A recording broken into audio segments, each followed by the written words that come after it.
साना साना हाथ जोड़ी के आज हम प्रश्नोत्तर पर आ गए हैं। प्रश्नोत्तर में पहला प्रश्न है, झिलमिलाते सितारों की रोशनी में नहाया गंटोक लेखिका को किस तरह सम्मोहित कर रहा था।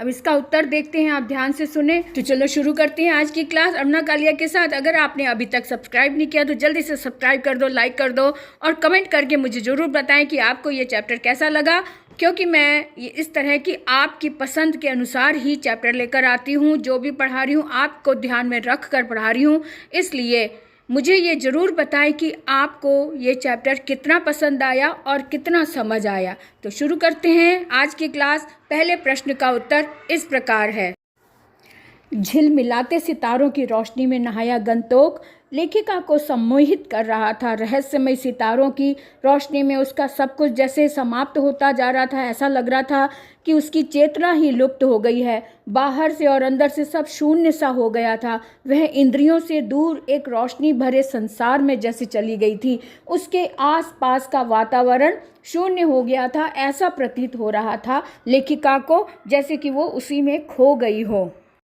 साना साना हाथ जोड़ी चैप्टर का दूसरा प्रश्न है, गंटोक को मेहनतकश बादशाहों का शहर क्यों कहा गया है। इसका उत्तर भी देख लेते हैं कि क्या है। प्रश्न 2 का उत्तर इस तरह से है कि गंटोक को मेहनतकशों का शहर इसलिए कहा गया है क्योंकि यहाँ स्त्री पुरुष बच्चे सभी पूरी मेहनत से काम करते हैं। स्त्रियां बच्चों को पीठ पर लाद कर काम करती हैं। जाने वाले विद्यार्थी भी स्कूल से आने के बाद अपने माता पिता के कामों में हाथ बंटाते हैं। पहाड़ी क्षेत्र होने के कारण यहाँ सभी कार्य मेहनत से पूरे होते हैं, इसीलिए इसे मेहनतकश बादशाहों का शहर कहा गया है। प्रश्न 3 इस प्रकार है कि कभी श्वेत तो कभी रंगीन पताकाओं का फहराना किन अलग अलग अवसरों की ओर संकेत करता है। तो इसका उत्तर भी देख लेते हैं। प्रश्न 3 का उत्तर इस तरह से है, युमथांग जाते हुए रास्ते में बहुत सारी पताकाएं देखकर लेखिका के गाइड ने बताया कि श्वेत पताकाएं जब किसी बुद्धिस्ट की मृत्यु हो जाती है उस समय उनकी आत्मा की शांति के लिए फहराई जाती हैं, और जो रंगीन पताकाएं हैं किसी नए कार्य के आरंभ में लगाई जाती हैं। साना साना हाथ जोड़े पाठ का चौथा प्रश्न इस तरह से है, जितेन नार्गे ने लेखिका को सिक्किम की प्रकृति और वहाँ की भौगोलिक स्थिति एवं जनजीवन के बारे में क्या महत्वपूर्ण जानकारियाँ दी, लिखिए। अब इसका उत्तर भी जान लेते हैं, वो इस प्रकार से है। प्रश्न 4 का उत्तर इस तरह से है, जितेंद्र नार्गे ने लेखिका को सिक्किम के बारे में बताया कि यहाँ का इलाका मैदानी नहीं पहाड़ी है। मैदानों की तरह यहाँ का जीवन सरल नहीं है। यहाँ कोई भी व्यक्ति कोमल या नाजुक नहीं मिलेगा क्योंकि यहाँ का जीवन बहुत कठोर है। मैदानी क्षेत्र की तरह यहाँ कोने कोने पर स्कूल नहीं हैं, बल्कि यहाँ नीचे तराई में 1-2 ही स्कूल होंगे। दूर दूर तक बच्चे 3-3.5 किलोमीटर की चढ़ाई चढ़कर स्कूल पढ़ने जाते हैं। यह बच्चे स्कूल से आकर अपनी माँ के साथ काम करवाते हैं, सहायता करते हैं। पशुओं को चारा पानी भरना और जंगल से लकड़ियों के भारी भारी गट्ठर सिर पर ढो कर लाना। सिक्किम की प्रकृति जितनी कोमल है और सुंदर दिखाई देती है, वहाँ की भौगोलिक स्थिति और जनजीवन उतना ही कठोर है। अगला 5वां प्रश्न है, लॉन्ग स्टॉक में घूमते हुए चक्र को देखकर लेखिका को पूरे भारत की आत्मा एक सी क्यों दिखाई दी।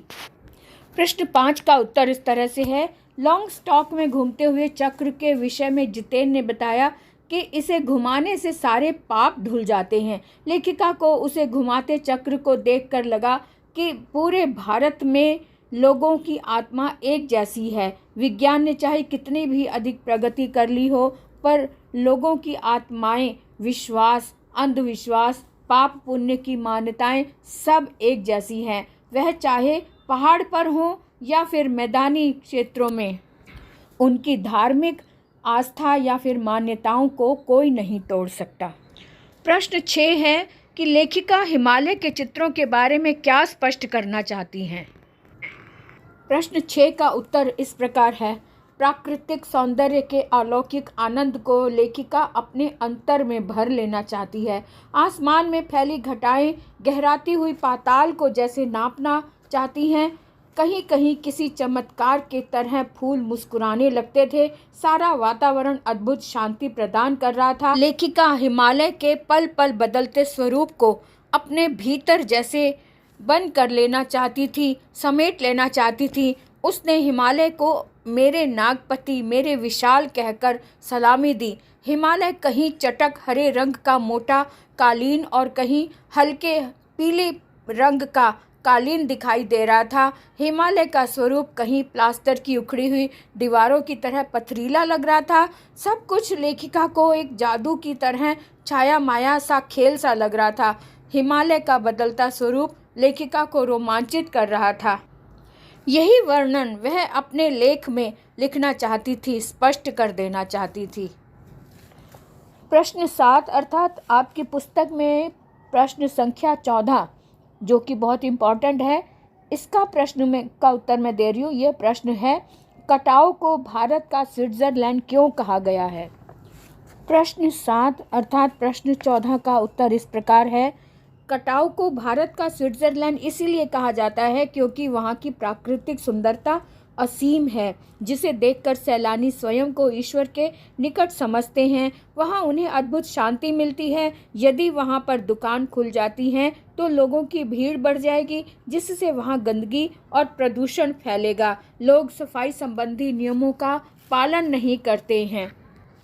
कटाव पर किसी भी दुकान का ना होना जैसे उसके लिए वरदान है। दुकान होने से लोगों का आना जाना बढ़ जाएगा तथा खाने पीने का सामान व्यर्थ ही इधर उधर फेंक दिया जाएगा। लोगों के आने जाने से स्नोफॉल कम होने की भी संभावना है।